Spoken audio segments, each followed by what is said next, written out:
You're watching Rurouni K95's movie review on Dick Tracy. Hi Ruronis, this is your pal Rurouni K95. Today's movie review, I decided to do a movie review on Dick Tracy. So Dick Tracy is a 1990 American action comedy film based on the 1930s comic strip, a character of the same name, created by Chester Gould. Warren Beatty produced and directed and starred in the film, whose supporting roles include Al Pacino, Madonna, Glenn Headley, and Charlie Cosmo. Dick Tracy depicts in the detective's romantic relationships between Breathless Mahoney and Tress Trueheart, as well as his conflicts with his crime boss Alphonse Big Boy Caprice and his henchman. Tracy also begins fostering a young street urchin named Kid. So let's start with our synopsis on the plot. The film is set in the 1930s. At an illegal card game, a young street urchin witnessed the massacre of a group of mobsters at the hands of Flat Top and Itchy, two of the hoods on the payroll of Alphonse Big Boy Caprice. Big Boy's crime syndicate is aggressively taking over small business in the city. Detective Dick Tracy catches the urchin, who calls himself Kid, in an act of petty theft. After rescuing him from a ruthless host, Tracy temporarily adopts him with the help of his girlfriend, Tress Trueheart. Meanwhile, Big Boy Carucious club owner Lips Manless into singing over the deed to Club Brits. He then kills Lips with a cement overcoat referred to on screen as the Bath, and then steals his girlfriend, the seductive and sultry singer Breathless Mahoney. After Lips is reported missing, Tracy interrogates his three hired guns, Flat Top, Itchy, and Mumbles, and then goes to the club to arrest Big Boy for Lips' murder. Breathless is the only witness. Instead of providing testimony, she unsuccessfully attempts to seduce Tracy. Big Boy cannot be indicted, and he is released from jail. Big Boy's next move is to try to bring other criminals, including Spud Spaldoni, Pruneface, Influence, Texie Garcia, Ribs, Mocha, and Numbers, together under his leadership. Spaldoni refuses and is killed with a car bomb, leaving Dick Tracy, who is discovered at the meeting, who was attempting to spy on it, wondering what is going on. The next day, Big Boy and his henchmen kidnap Tracy and attempt to bribe him. Tracy rebuffs them, prompting the criminals to attempt to kill him. However, Tracy is saved by Kid, who is then bestowed by the police with an honorary detective certificate.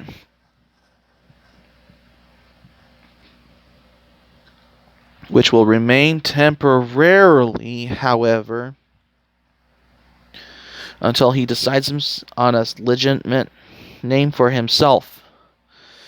Breathless shows up at Tracy's apartment once again in an attempt to seduce him. Tracy shows he is the only human by allowing her to kiss him. Tress witnesses the scene and eventually leaves town. Tracy leads a seemingly unsuccessful raid on Club Ritz, but it is actually a diversion so that Officer Bug Bailey can enter the building to operate a secretly installed listening device so the police can listen on Big Boy's criminal activities. The resultant raids all but wipe out Big Boy's criminal empire.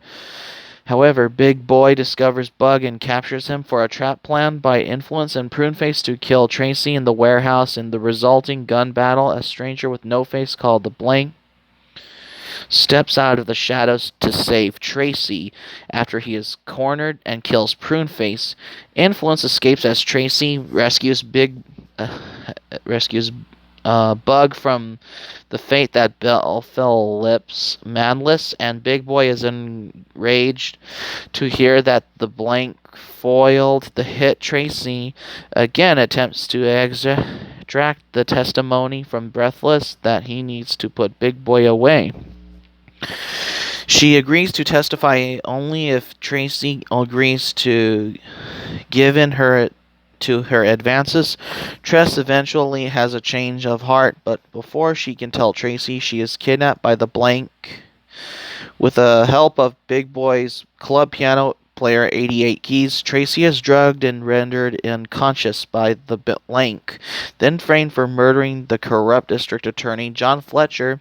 Upon where he is detained by the police, the kid meanwhile adopts the name Dick Tracy Jr. Big Boy's business thrives until the blank frames him for Tress's kidnapping, released by his colleagues on New Year's Eve.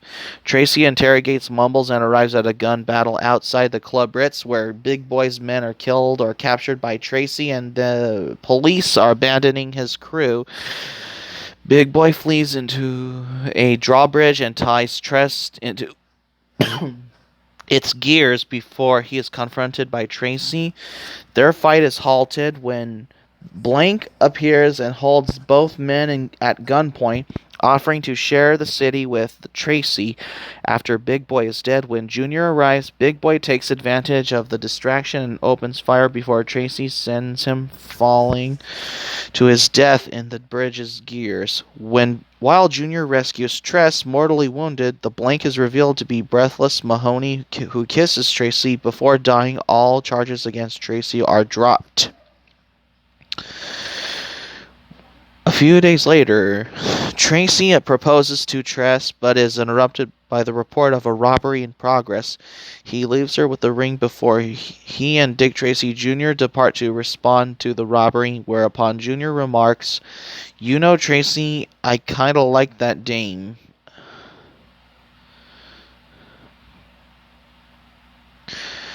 So that's my review on the movie Dick Tracy.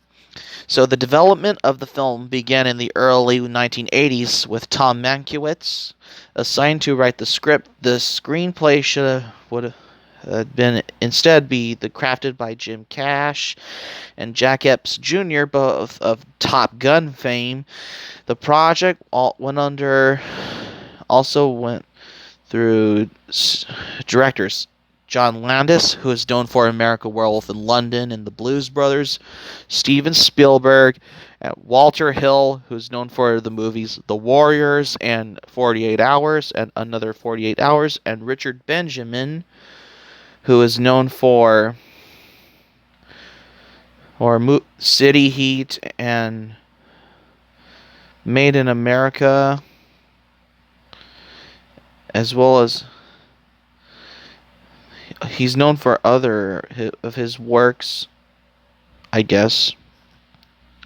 Before the arrival of Beatty, it was filmed mainly at Universal Studios. Danny Elfman was hired to compose the score, and the music film was featured on 3 separate soundtrack albums. Dick Tracy premiered at the Walt Disney World Resort in Lake Buena Vista, Florida on June 14th, 1990. It was released nationwide a day later to mixed reviews.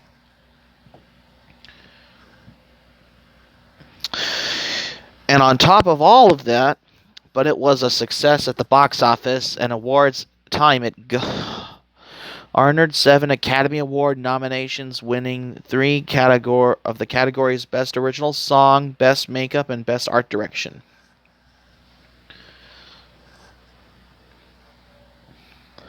Speaking of which, a sequel was planned, but controversy over the film rights ensued between Beatty and Tribune Media Services. The lawsuit was resolved in Beatty's favor in October 2013. However, no plans for a sequel or follow-up have been publicly disclosed. Beatty created the Dick Tracy TV special in 2008, which featured him reprising the character, and in which he is interviewed by film critic Leonard Maltin. So the production about Dick Tracy, Beatty had a concept for Dick Tracy film in 1975.